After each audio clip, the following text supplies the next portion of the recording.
अतिशय सेन्सेशनल पद्धतीने हा मर्डर झालेला आहे।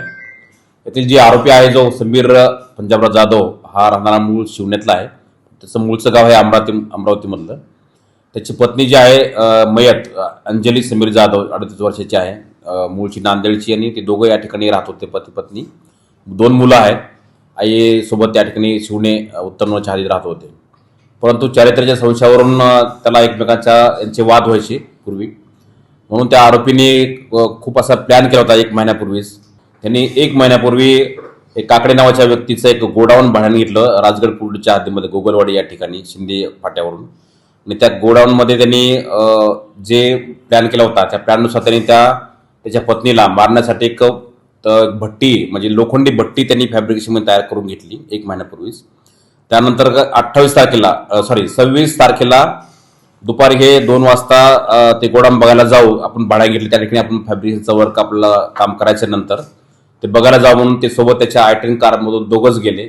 त्या दिवशी दिवाळीच्या सणानिमित्त घरातले त्यांचे मुलं सुद्धा नातलगाच्या घरी गेले होते, घरी आई एकटीच होती।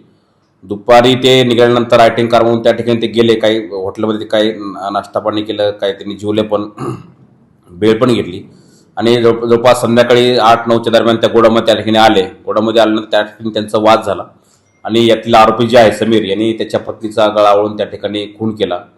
खून केल्यानंतर त्यांनी त्याची जी मैताची जी बॉडी आहे ती पूर्ण त्या भट्टीमध्ये, लोखंडी जी भट्टी आहे त्या भट्टीमध्ये टाकली। त्या भट्टीमध्ये ऑलरेडी त्यांनी अगोदरच काही लाकडे आणि काही ज्वलनशील पेट्रोल डिझेल या ठिकाणी आणून ठेवलं होतं। त्या ठिकाणी त्याला त्या भट्टीला आग लावून त्या पूर्ण त्याची जी बॉडी आहे ती पूर्ण राख झाल्यानंतर 2 घंट्यांनी ती पूर्ण राख त्यांनी भरून नंतर त्याचं विल्हेवाट लावलेली आहे, नष्ट केलेली आहे। त्यानंतर ती स्क्रॅप होतं, ती भट्टी होती लोखंडी, ती पूर्ण स्क्रॅपमध्ये त्यांनी त्याची विल्हेवाट लावली। आणि त्यानंतर मग 27 तारखेला त्यांनी इकडे फोन करून सांगितलं की माझी पत्नी गायब आहे।